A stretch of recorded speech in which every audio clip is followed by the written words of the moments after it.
So, to make sure everybody's excited about being here, all right, we're going to have a few simple rules that we'll get to. But one of them is we're going to ask a lot of questions, and I'm going to be looking to the audience for answers. So everybody be ready. At some point, I'm going to zing out a question and try to catch everybody and see if they're listening. Okay, so I'm not going to read my slides. My background, I've had a lot of experience in small companies that got to be larger companies, a whole lot of fun. I've had some experience in small companies that stayed small companies and went to zero, so less fun in the overall scheme of things. To be able to do that and go from there. The company recently, before I came back to the U of A, we raised about $8 million in venture capital and angel investors. We've basically frittered it all away. We ended up selling the company for a lot less than $8 million and licensed our technology to a large genomic sequencing company that's on the other side of the 5 freeway. So not the market we were in, but they were interested in licensing the technology for that market. And so we'll talk a little bit about that. And so along the way, I'll just throw in some examples from my experience, but please ask questions. As Sukumar said, we're really going to treat this the way that basically Steve Blank and Bob Dorff's book called the Startup Owner's Manual. And so a lot of the examples will be from them. A lot of the graphics are from a presentation they gave at Columbia University. So all the really well-drawn cartoons, those aren't mine. I basically just plagiarize those straight out of their little lecture series. But I'll throw in examples from my experience, and we can talk about that. We'll cover the parts described here. Really, we're going to spend a lot of time on the business model canvas. And so that's the sequence of events they've kind of drawn up that says how do you look at your whole business and all the parts that are needed. We'll spend most of the time and most of the lectures on what's called the value proposition and customer segment. So those are the first two parts. I'll kind of go through all 9 of the topics, but we'll spend most of our time there, and you can see those. All right. So we're going to move at a startup pace. I have about 100 slides, so I can either keep whacking you guys with 100 slides, or we can make this a lot more interactive and go from there. So I'll cover the major points. I have a PDF of the presentation, so you guys are all welcome to that at the end. It'll go up on the web at some point, so you don't have to write down notes for everything I say. That's not going to be that important to do that. Okay, like I said, I'm going to be asking you guys questions, cell phones off. The goal of my lecture is everybody goes out at the break and says, updates their Facebook status to, oh man, I am in a great lecture this morning. Okay, so that's the goal. All right, so what does it take to go from an idea, we all have lots of good ideas, to a business? All right, so that's what we're going to try to cover today. We're going to cover it in the context of what described in the Startup Owner's Manual. So business model and customer development, we'll spend most of our time on that. That involves hypothesis testing. In this case, it's basically a testing of a guess and how that works out. And then the third most important part is you don't do it sitting at your desk. You have to get out of the building because your customers aren't sitting at your desk. Your customers are out in the real world. Okay, so first question. Here we go, right off the bat. Everybody ready? According to Steve and Bob in their book, what is the reason that most businesses fail? Is it A, poor business plan? B, the technology did not work as planned? C, a lack of customers? D, the founders couldn't work together? Or E, they ran out of money? Okay, A. Everybody raise your hand for A. All right, everybody raise your hand for B. Everybody raise your hand for C. All right, B. All right, how about E? Okay, answer is C. All right? So the question is, how do we maximize the number of customers that we have who are interested in buying our product? Okay? So as a startup, you start up your company. There are 1,000 ways to fail as a startup, at least. Okay? So your goal as the founder of a startup is not to find all the 1,000 ways that you can fail. Okay? Your goal is to find the one way that succeeds. And you can fail. I've been in companies that have failed for almost all of those reasons. So it's entirely possible those are there. Okay, second question. Now that everybody's on a roll. What is the definition of a startup according to Steve and Bob? Is it A, a smaller version of a large company? So here's Microsoft, first Christmas party. Okay, 1978. Bill and Paul are the ones I've circled there, okay? So these days, they're almost a 400, I guess the market was down today, so maybe about a $400 billion market cap company. All right? So that's one thought of a startup it is. Or B, just to tell you the answer. Okay, according to the book, it's a temporary organization designed to search for a repeatable and scalable business model. Okay, what do you guys think the answer is? B. Okay, so we're going to spend the time today searching on the part about searching for that repeatable and scalable business model. The temporary part is very much true. If you look at that picture, right, the only one's left in Microsoft is Bill Gates, out of all the people from that 1978 Christmas party. Okay, so as a startup, people are going to come and go. Sometimes you're going to encourage people to leave your startup. That happens sometimes. Sometimes people leave on their own. The company isn't going the way they want it to go. That's also probably healthy and okay. All right, but I'm not going to spend a lot of time on the temporary part. We're going to talk about the repeatable and scalable part. Okay, so you went to business school back in the 50s, 60s, probably all through the 70s. The way you started a business, you developed a business plan. Okay, so basically you developed the specification of the product. You identified the customers and the competition. You developed your operating plan. How am I going to build it? Where am I going to build it? You developed a financial plan. So here's one I pulled out of one of mine, where 5 years from now you wrote down exactly what your revenue was going to be 5 years from now. Went through all that. Now the important part of that business plan was to make it look pretty. So you went out, you had that thing bound, okay? Because it was really important that it looked like a serious piece of work. All right? You started the business, and then you executed the plan. So that was how we understood how businesses work. So, okay, sounds good, right? Everybody, you write it out, right? That's the way you do it. Okay, so what happens when your business meets the market? The market doesn't care about your business plan, quite frankly. It least of all cares how much time and effort you spend into writing it. All right? So the market really doesn't care about any of that stuff. Okay? The reason is no business plan survives contact with the market. Okay? It's just the way the world works. You can't understand that stuff. Sort of a military example, 2 armies meet at Gettysburg in American history. Nobody thought they were going to lose 100,000 soldiers in that battle. Okay?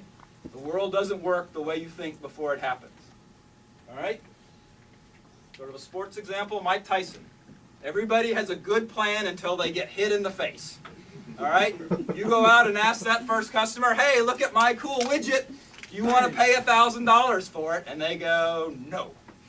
Okay? It's worth about $5 to me. Okay? Your business plan is gone south at that point. Okay? So pictures, there's your business plan. Hey, this is everything that's going to happen. On the right there, that's the real world.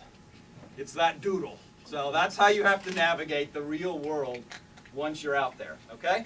So just an example. How many people, I'm not going to report you to the, plagiarism police. How many people use Wikipedia, right? I do that, right? Every once in a while, let me just say it's easier to type in search, find this equation, it'll pop up in Wikipedia or something like that. I could go look it up in some textbook. All right? How many people pay $3, right? Every time I go on Wikipedia now, they're asking me for $3, right? So Wikipedia, what's Wikipedia worth to you? 0, right? If it was worth $3, you'd send them $3. Okay? So they've got a business model problem, right? They have to figure out how to raise money by giving away something for free. So they've got to figure out how to do that. So that's in the real world what happens. On my first sales call, I was like a young engineer going out with one of the senior sales guys, John Bullman. He'd worked at HP for a number of years. And so we're out there, and he goes, you never know what your product's worth to your customer until they pay you. Right? Everybody loves your product when it's free. Right? You're out there talking to customers, oh man, they love this, they love this, they love that feature. You ask for a check, you'll get a lot of feedback at that point. Okay? You get a lot more honest feedback when you ask somebody to pay for it. And so that's part of what we'll talk about today when you go through that process of understanding how things work. All right?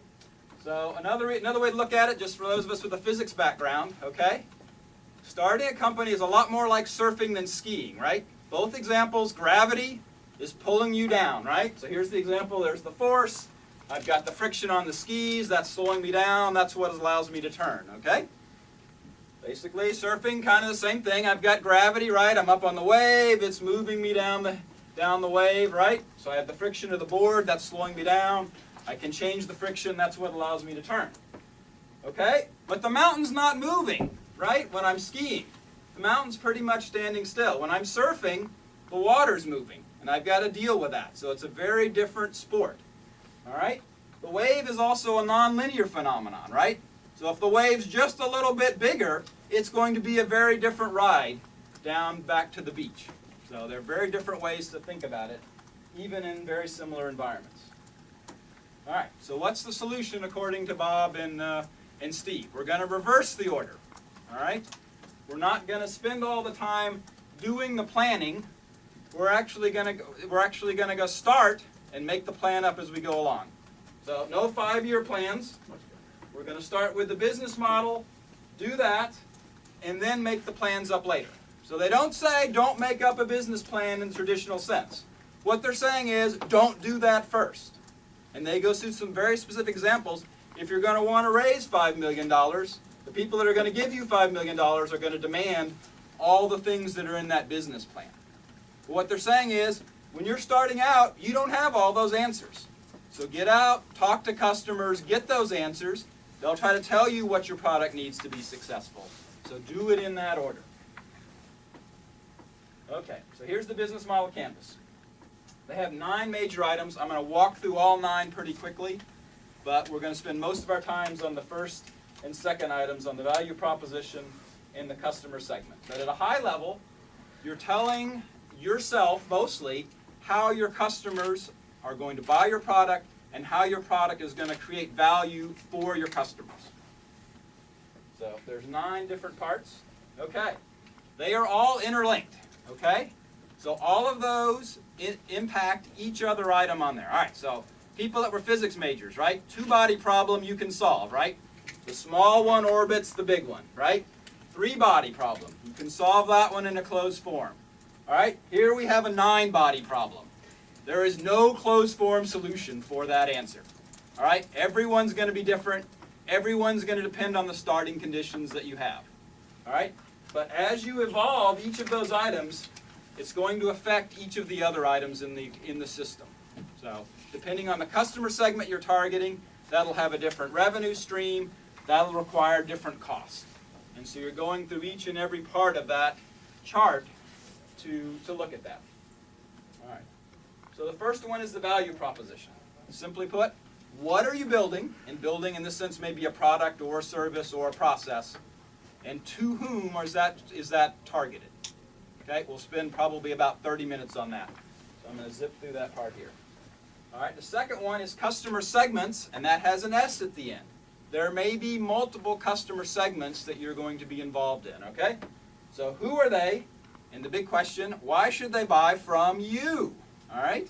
So you need to be able to answer those questions. What are you doing that's going to engage those customers and get them to part with that money that they could buy an iPad, they could go out eating at a nice restaurant, whatever their other choices are, you want to convince them to give that money to you. Okay? Third item is what's called a channel. So a channel is how the product gets from your company to your customers. All right? So how are you going to reach them? Okay? It can be a physical channel. If you're building a product, let's say a microscope, that was the first company I started with. We built microscopes for the semiconductor industry, right? So we had a physical channel. We had our own sales force. We did that, right? Web was pretty new at that point, okay? You can have a mobile channel, okay? But it's the way your products are going to get there. And so that involves the sales force. It may involve logistics of how you're going to get there.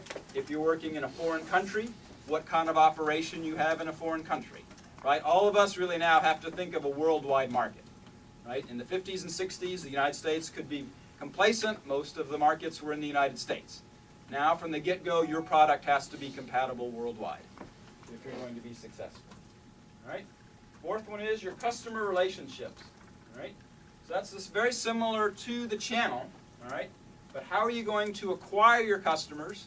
How are you going to keep them? And then ultimately, how are you going to turn them into evangelists for your products? Okay? So there's a big funnel. A lot of other business books here of how you get the customer sort of in the door. And how do you figure out how much it costs per customer to get them in? Once you have them, how do you keep them? And then how do you grow the customers to be able to do that? Once again, it can be very different if you're a web app versus a physical product selling that.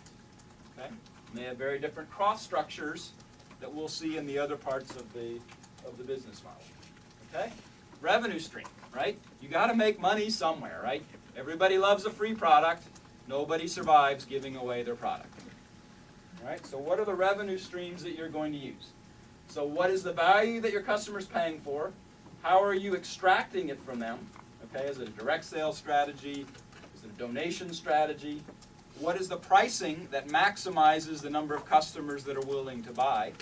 Ultimately, you talk about segmenting your product. You may have a low-end product at one price, a higher-end product at another price, to be able to do that. All right? And then once again, back to this customer segment. So if you have multiple customer segments, which ultimately you want to have, how do you make money from each of them? In about 10 slides, I'll show an example, right?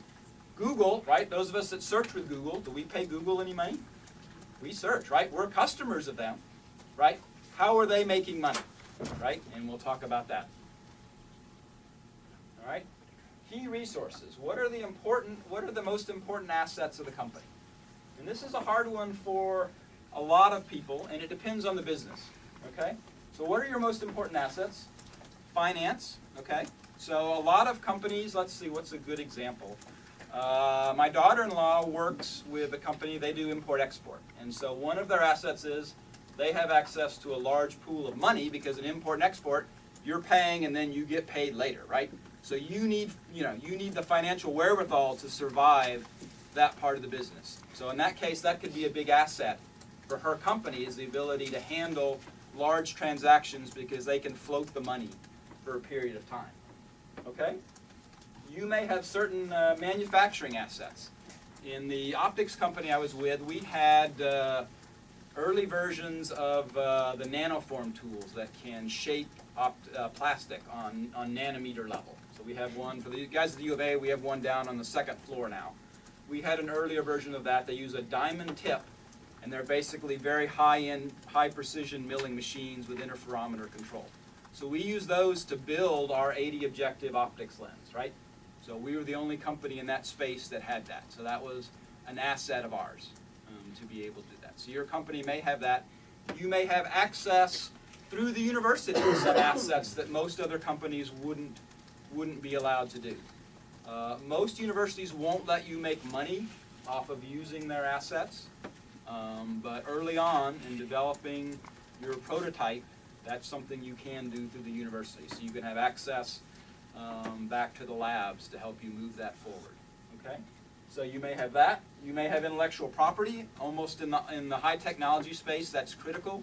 Certainly if you're going to raise money down the road, the investors want to understand what's your unique competitive advantage. How are you going to keep other people out? And you may have human resources. You may have the Paul Allen, who's the best software developer of his day. Or you may have Steve Wozniak, who apparently was a hardware genius and developed a lot of the early stuff for Apple. Okay? So the team you pull together can be a real asset. All right? So as part of this, you want to write that down because that's then going to help and figure out what you're really selling, as we'll see in, I think it's the next slide. Okay? Oh, no, key partners is next. Okay? You may also have key partners. They could be suppliers. They could be the university. Okay? Depending on the business you're in, less so in high tech, but you could have a partner where you've basically written the IEEE standard, so you've kind of fit that so your product is in a favored position. Okay? So partners can be a lot of different things to be able to look at. Okay? You may have a strategic alliance with a supplier. So right now you've signed up, I was in the medical business and we signed up a key alliance with I think it was Seiko at that point in time. The companies, they were acquired by Seiko. So we were the only one in the U.S. that could sell this certain type of X-ray film.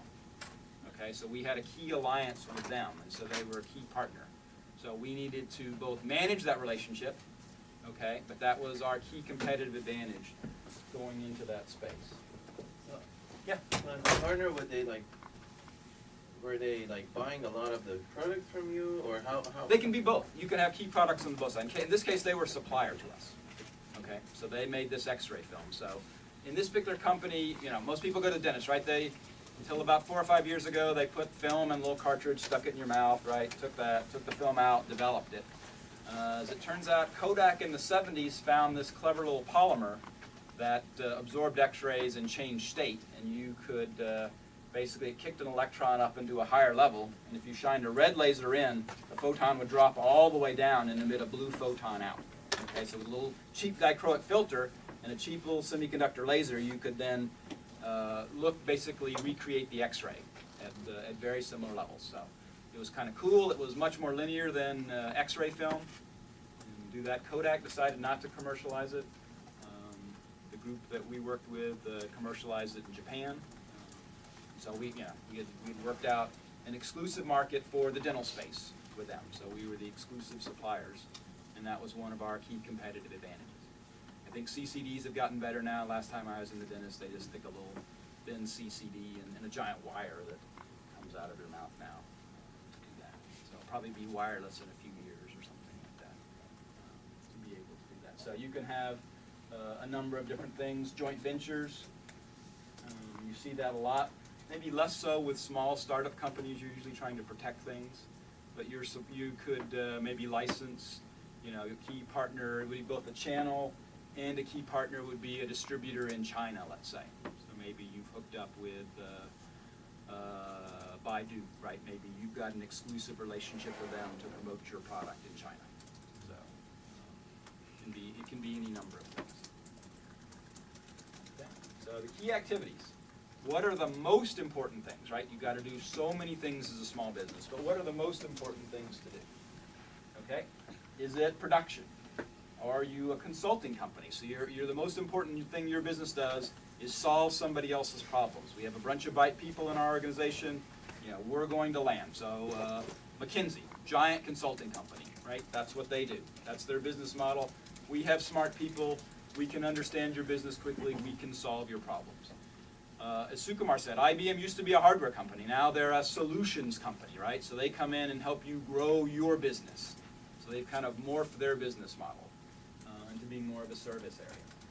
Or is one of the most important things your company does is manage a supply chain, okay? Is it the technology? We understand SDN better than anywhere else, right? So that's going to be the key thing that we do.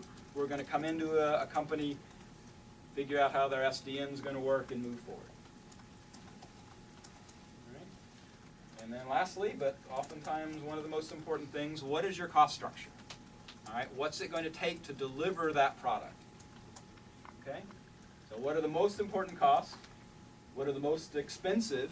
Okay, so most important could be salaries, right? If you're a consulting company, most of your expenses are going to be to the engineers that are working there. Okay, if I'm running Facebook, maybe my most expensive thing is all the servers and the electricity. Okay, different business models will have different things. Okay, so put that all together, look at it, and understand the cost. Ultimately, revenue minus cost is what you have left over. Hopefully that's a positive number after a few years. The longer that's a negative number, the less you're going to own of your company going forward. So, something to think about. Okay, all right, so now, basically here's the chart, and you're going to start putting ideas on the chart. So the Post-its is a good way to do that because it's going to change. So I'm going to start out taking a guess. You can see some of the areas have more than one Post-it. So in the value proposition, I have 2 customer segments. I may have 2 different value propositions for those 2 customer segments. Okay? So the thing to realize is that's just a hypothesis when I'm starting out. Okay? And anybody that started a business knows your initial hypothesis is probably wrong. Okay? So get over it early on. Okay? Don't be wedded to it. Okay? All right, so the purpose of the canvas is to help you find those mistakes as early as possible. Okay? Rather than writing the whole business plan, spending 6 months doing that, and then figuring out that it's not practical, to find that as early as possible. Okay? So here, this little cartoon, if you're really not feeling like you're having a great day, go to despair.com. So everybody goes, they have those big, big posters at a lot of companies that try to get everybody hyped up. So Despair.com is the opposite one. So their posters basically show you how things not to work. And so this one says, it could be the only purpose of your life is to serve as a warning for others. Right? To be able to do that. Okay, so you put your guesses on there. And now we're going to start to turn the crank on this where in is 9 problem. And we're going to start working through those, and those are going to evolve over time. Okay, so it's a set of guesses, all right? We're going to try to turn those guesses into facts, in quotes, about the market that we're going to try to serve. So we're going to start off, take our best guesses as to what our value proposition is, who our customers are, what my costs are, what my channels are, all right? And then we're going to get out of the building and talk to potential customers, and we're going to refine that model. Okay, so here's that in the process. I'm going to go out, figure out who the customers really are for my product. I have an idea. I have a guess when I go in. I'm going to validate that. They're going to give me some new information that I didn't have before. Okay, and I may have to change. And in the context of Steve and Bob's book, they call that a pivot. So not necessarily abandoning everything I did before, but I'm going to turn. I'm going to go a slightly different direction. I have new information. I've now incorporated that into my model. That may say I need to do something differently. Okay, that's the early part. This execution part comes later.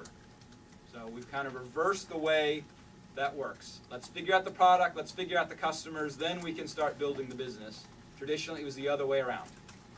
Okay, so you're going to basically go out, talk to customers, make some odds, talk to some more customers, try to validate that again, require some more changes. All right, you're going to go through that again and again. Okay, so let's say if I'm Google, all right? Let's start off there. So, maybe my customer segment, anybody searching the mobile web, right? That's what Google does, right? You search, you go to their site, okay? All right, well, what's the value proposition? Anybody can search for free. Okay, that's not bad. All right, key resources are software developers, right? Gotta have good people. Okay. I got a big installed user base, right? Lots of people use Google. All right, key activities, I have to do software development. It's a big cost. Okay, another customer segment. Now I need to make money, right? A lot of my customers are advertisers, not just the people that are typing into my search bar, right? So that's another customer segment. I'm going to get a very different answer if I talk to those two different customer segments about what my value proposition is for them. Okay? So what's my distribution channel? Okay, I can do direct sales, right? Google, if you start a small company, pretty soon Google is finding you to get you on their AdWords search. They are very efficient at finding new companies and pitching to them how to get more customers. All right, there's my value proposition for my advertisers. We're going to use Google AdWords. Okay, all right, so for the searching, that's free. Okay. For the advertisers, that's where I'm making my money. They have to pay. All right, so I have a different revenue stream for those two different market segments. Data centers. So I get bigger, right? I've got data centers now. I've got to keep that working. Okay, customer relationships can be automated. I can reach out to them through telemarketing or direct sales. Okay, key activities. My data centers have to be faster now. Right, everybody wants their results in microseconds. I've got to figure out how to do that. I could have partners. Google, sponsors a lot of research at universities to try to keep things going on, so they have a very efficient university program. Okay? All right, so let's stop there. Does that make some sense? Okay, so now we'll do some exercises this afternoon where whatever the ideas are, everybody's going to go through that process and work from there. All right, so now I'm going to jump in more detailed into the value propositions. So it's number 1 on there for a reason. Okay, it's probably where you need to start. All right, so the first item is, it's not about your idea or your product. Okay? So, your product does something for a customer who's going to give you money. That's the way you have to change. And that's hard if you're an engineer, right? We spend our whole lives, all those classes, you're developing something. All right? Now it's not about that. All right? It's about solving a problem for your customer. So your customer up here, the guy with the big Spock ears, he's got a problem or a need. All right? How are you going to figure that out? You need to satisfy them, happy. You need to figure out who they are. All right? So I'm not selling you, and maybe we'll do this Bluetooth thing, right? I'm not selling you a little Bluetooth box, right? Bluetooth solved a problem, right? I need to get communication between two devices, right? So they figured out it only needs to be 6 feet. I can make it secure doing this or that, right? They talked to customers and said, oh, that's cool, but what if people start listening in on my conversation, right? So they had to put that stuff in. So they didn't sell the technology, they sold a solution, all right? Thomas Edison didn't invent a light bulb, right? Thomas Edison invented a safe way for you to light your house, right? Before everybody had electricity and light bulbs, people used gas and fire, right, to bring light into their house. Had a real downside, all right? Houses burned down a lot, okay? So Thomas Edison was looking for a cost-effective way to light your house. So he came up with a light bulb. There might have been a lot of other solutions, right? But that was what he was looking for. He didn't set out to invent a light bulb, okay? All right. Oh, so what about my technology, right? I've spent all these years, right? I've been in school since I was 5, but now I got my PhD, all right? Okay? Who knows what metal they're using to make the integrated circuits in your iPhone or your Android phone?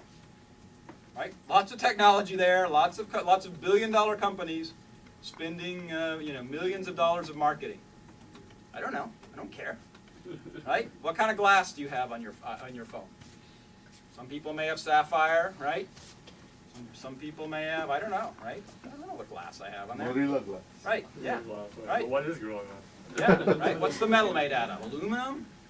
Right? There's 30 grades of aluminum, right? What aluminum is my phone made out of? Right? I don't know. Right? What do I want my phone to do? I want to hit on. I want to call someone. I want to look up the web, right? They're solving my problem. It's not about all those other cool technologies that people spent thousands of years developing, right? I'm solving my problem. So your customer, by and large, doesn't care about your technology.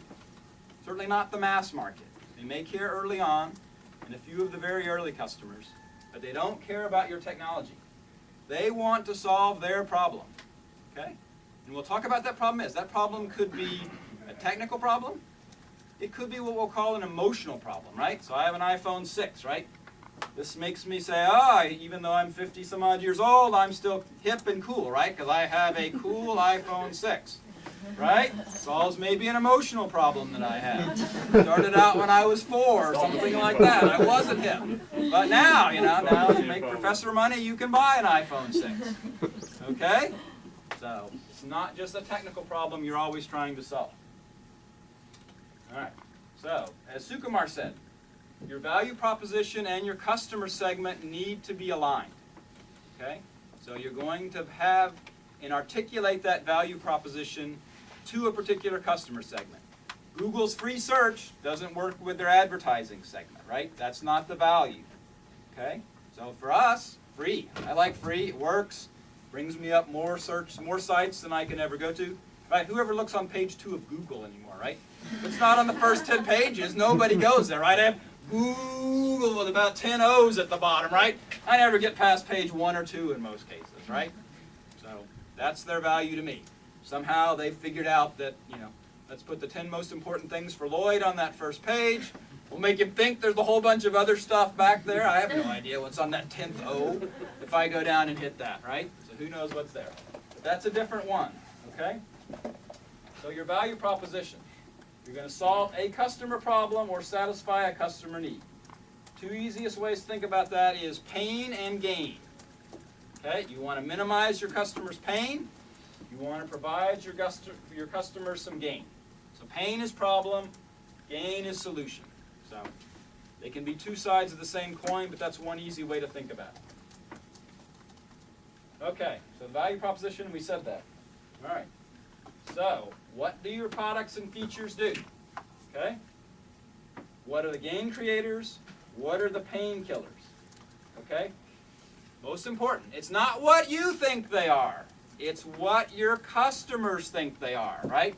They're the ones that are giving you money. Everybody thinks their product is great, right? Never been in a company where I thought I had a terrible product, okay? A lot of my customers didn't think my products were so great. Okay? So you got to work with the customers. Figure out what they want. Okay? What are they willing to part with money for? That's what you need to figure out. Okay, how are you going to do that, right? All right. You can stand in a corner and write your business plan. Okay? That's the old way. Top, you have to get out of the building and talk to your customers. Ask them, right? Oh, we lost Brittany. Sukumar, Brittany comes back, right? As part of the I-Corps program, they're having you talk to 10 people or more a week. All right? Talk to the customers. Morph your plans, talk to more customers, okay? So that's the part that's the high velocity part early on. Sukumar, you remember how many, when you did the stuff with? We do about 60 customers. 60, so yeah. 60 customers over 6 weeks, right? Or Yep. whatever. So 10 customers a week, calling out, meeting people. And there's some great examples from the I-Corps. People were doing video games, so they're hanging out at GameStop, right? Talking to the people that come into GameStop. What do you think about this? What do you think about that, right? So at the end, we'll talk about ways of doing that. As engineers and scientists, probably not our strong suit. Okay? That's a real reach for most people. Okay? To get that feedback. All right. All right. The value propositions go in a little more detail. What are parts? All right. So what is the part of your value proposition? What are you making? What are the intangible parts? The financial parts? Could be digital parts. All right. So we'll think about that. We'll go into this a little more detail. Okay. What are the painkillers? What are you doing for the customer they don't like to do? All right. So how many of us travel internationally, right? Okay. So I have a U.S. passport. When I go to China, I have to get a visa to go into China. Okay. So the first few times I traveled, you would go to Hong Kong. You'd go into the hotel. Across the street from every hotel in Hong Kong, as near as I can tell, there is a place that gets you for about $150 your visa to go into China, right? That's a painkiller for me. The form is in Chinese. I don't speak Chinese. How am I going to fill out this form to get into China, right? So they've taken a pain for me, because I didn't know how to do any of this stuff, and solved it. Ultimately, I could get into China, right? So fine. Pay them whatever they do. Now when you travel, you can do that here in the internet age. Okay? But that was a pain. Something I had to have to do business in China. Something I couldn't do for myself, or couldn't do for myself easily. Right? I would fill out that form about once a year. These guys just go, here, let me see your passport. That was all they needed. They filled out the whole form and stamped it. They took it to the consular office. The next morning at 8 a.m. I could take the train or take the car and go into China from Hong Kong. Okay? So that was the pain. I didn't know how to fill out the form. Right? I had a job to do. So they figured out how to handle that. Okay? So what are some painkillers, right? Things that are costing the customers money. So here are the frustration, annoyances, right? Things that are giving them a headache. Underperforming solutions. Okay? Interesting one, you know, more for media products and things like that, but negative social consequences, right? You're eliminating downside risk, right? There are whole organizations that train diplomats and foreign businessmen what are the local customs of the markets they're in, right? So you go in and you shake hands the wrong way, right? Serious loss of face in some societies, right? So there are organizations that will go in and train you how to do business in certain countries. What is the right thing to say? When do you bow? Maybe you bow first as the seller, they bow next as the customer, right? There's all kinds of different local customs that you need to understand to do business in those areas, right? So there's that. Eliminate risk. Once again, maybe less of a technology product, but these are financial markets, insurance, right? That eliminates risk, right? So what insurance does is that there's always going to be things that are going to spread out a very infinitesimal risk that's going to happen to a large number of people, right? The risk is going to happen to a small number of people. They're going to spread it out over a large number of people, right? So you can buy flood insurance, right? Everybody's house isn't going to flood every year, okay? But if it's your house that floods that particular year, you're going to want insurance because I'm not going to be able to pay my mortgage back, right? So my risk is high, although the dollar value is high, the risk is sort of infinitesimal. So that's the way they've worked that, right? So they're providing you financial stability, okay, at a cost of $1,000 a year or whatever your flood insurance costs. Okay? So depending on the on the risk you have there. All right?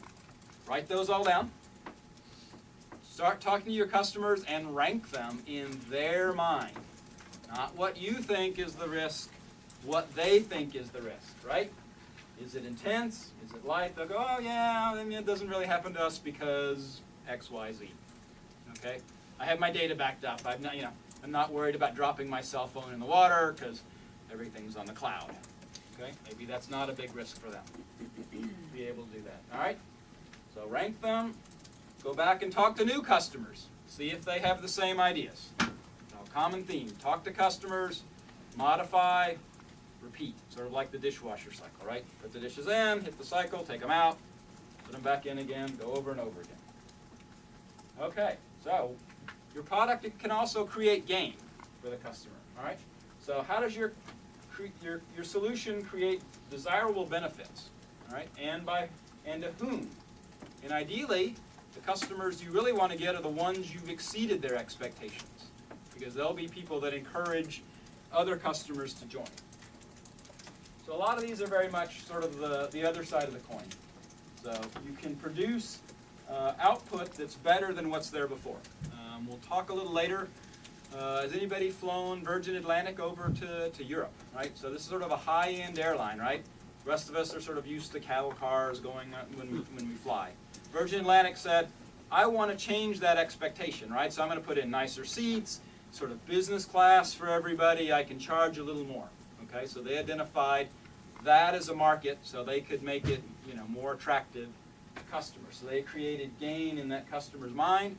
Maybe if you land on Virgin Atlantic, right, that makes you look like you have status to be able to do that. Okay, so gain creators. All right, most of us are working on outperform better solutions. So mostly in technology companies, you're coming up with a better widget, right? So widget X transmits at 7 gigabits per minute. My widget now does 10. Okay, so that's a gain. You need to articulate that to your customer, though. That means you're going to make more money. Okay? Once again, don't assume your customer automatically understands why 10 is better than 7. Because you need to verify that. Well, no, my modem only takes 5 anyway, so 10 doesn't do me any good.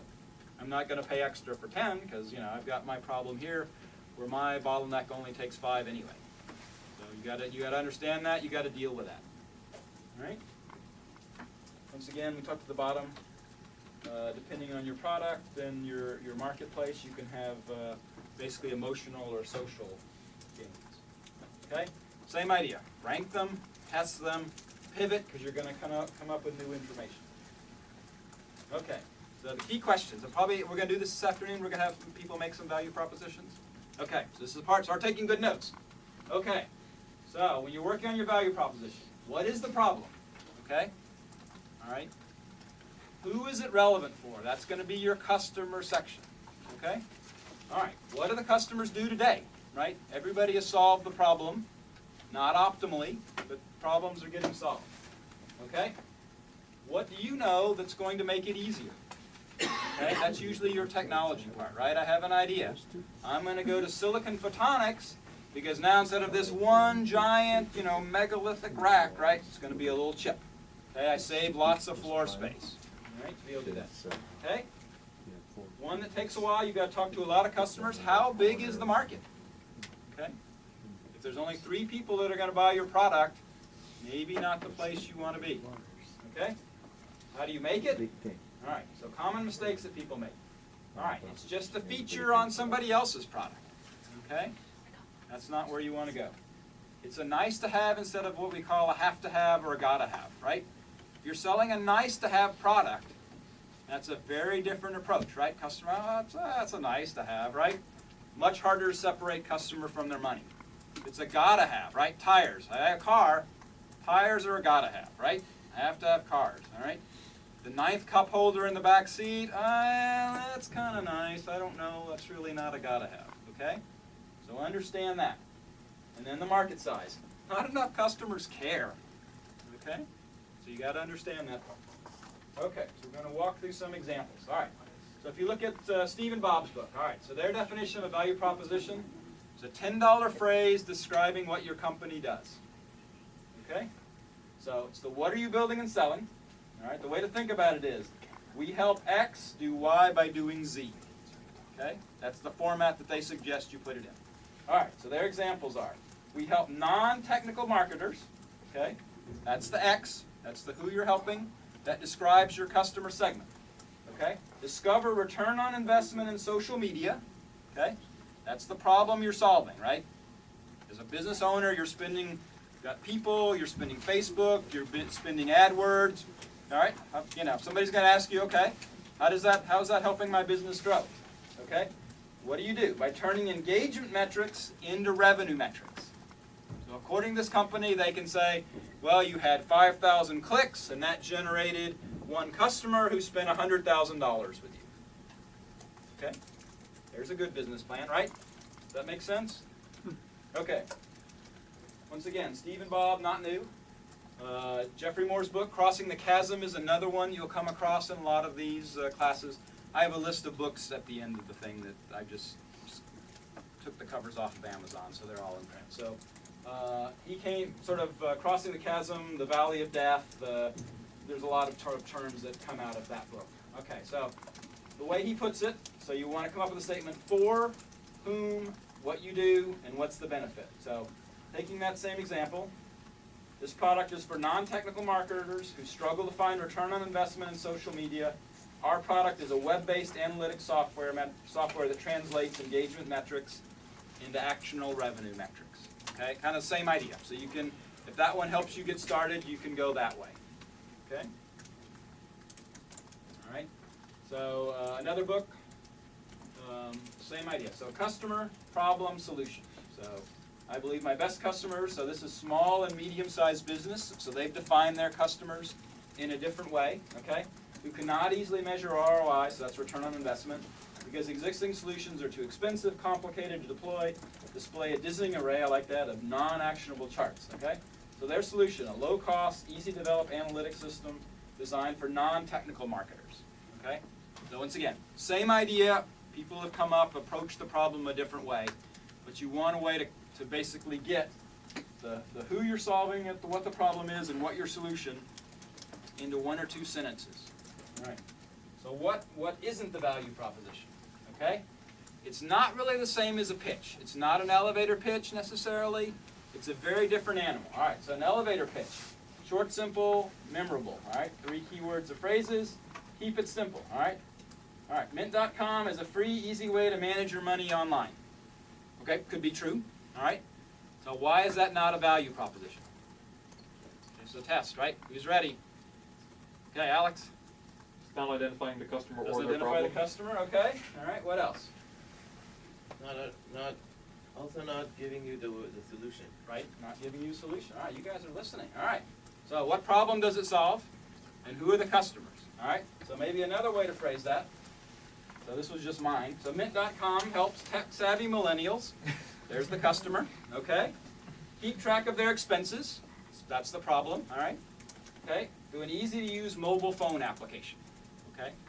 Does that make some sense? It's different than just what the elevator pitch might be if you're you know, you got, so did everybody know what sort of an elevator pitch is? It comes from the story, you're in, you're right, in elevators, right, everybody's kind of just stuck together, and you have 4 or 5 floors. So the goal of an elevator pitch was, in the time it takes to go from where you get on to where you're going to get off, you have a snazzy way to grab somebody's attention. Okay, so that's where sort of an elevator pitch comes from. Back in the sort of the days when if you were an underling and that was your big way to get up to that was the only time you're going to ever see the boss, right? Was on the elevator. You can say, "Oh, look, I've got a great way to reorganize the mail room using a computer." Okay, and then he leaves and goes, "Yeah, fine, talk to my admin or something." Okay. Another kind of pitch is sort of more specific to different market segments. So in Hollywood, okay, so you're going to make a movie, right? You don't want to have the whole thing. I'm developing this character. It's a romantic comedy. I've got somebody that looks like this actress. Somebody looks like this, the actor. And they get together and they fall out of love. And at the end, they're happy ever after, right? All right. You don't have that much time, right? You guys go, that's fine, whatever. I'm out of here. Okay. So you got to come up with some simple way. All right. So Jaws on a spaceship, right? Everybody knew what Jaws was, right? Everybody knew what a spaceship was? Okay, that was the pitch for Aliens. I don't know if that maybe dating myself here. The scary movie from the 80s, probably. Okay, one of the not a movie you want to watch in the dark theater. That Aliens was a scene. Okay, so right, so basically the Jaws was a shark, Alien was an alien. You couldn't kill them, so that was kind of the whole thing, right? They're just chasing you around the spaceship. I think the tagline for Aliens was, "In space, nobody can hear you scream." Right, so Sigourney Weaver was the actress, and this giant lizard thing is chasing her through the whole spaceship. Okay, so once again, probably dating myself. Die Hard on a bus. So everybody's movie Die Hard with Bruce Willis. Basically, you couldn't kill him, so they came up with that. We'll put it on a bus. That was Speed. That was like Keanu Reeves and who was the actor? Sandra Bullock. Right. So that was like their first big film. Okay. So once again, you're pitching a known concept. You're saying I'm kind of taking it in a different direction. That's not a value proposition. All right. So some samples these days. Flickr for video. Okay. So if you knew what Flickr was, that used to just be only still pictures. I think they do video now. So they figured out there was a market there, right? So if you were in that high-tech space, you go, my ideas, Flickr for video, that would resonate with someone, but still not a value proposition. Friendster for dogs, once again, maybe a clever idea, okay? So Friendster, like, keeps track of your cell phones and say, oh, you've got 3 or 4 friends in a quarter-mile radius, you guys ought to get together. Maybe you could do that for your dogs, right? Oh, we could have a dog date, whatever, all right? Maybe that works in a big city. Okay, Facebook for professionals. How about anybody think of what that is? LinkedIn, right? So that would be somebody in that space, you could pitch that and they go, oh, that's a good idea. It's not a value proposition, all right? Once again, it assumes too much about the industry, right? It's not a hypothesis. It's not something you can test. Everybody go, oh, yeah, Friendster for dogs. Yeah, I got a dog. That sounds like a good idea. All right, who are the customers, right? It's really only going to be urban setting, right? If you're out in Kansas, that's never going to work, right? Your dogs are never going to be that close to each other, right? If they're all out on the farm or something like that, right? So and maybe your customers are going to be, urban. People say dinks anymore, dual income, no kids. Is that a concept? People say, okay, so maybe that's your target market, right? It's dinks. There's sinks, really. What? Sinks? There are sinks, yes. So, what's the difference of when you want to use something like this? So this would be maybe when you're going to start raising money, Okay. or just talking about it. You want to have kind of a quick thing to let people know that sort of aren't in the space necessarily of what you are. So it could be our product. If you're pitching maybe to someone where you're just going to have a very limited set of time to try to convey information to them to hopefully get a longer meeting. Yeah, I see what you're Okay, right. We're going to take your large top of rack switch and make it into a chip.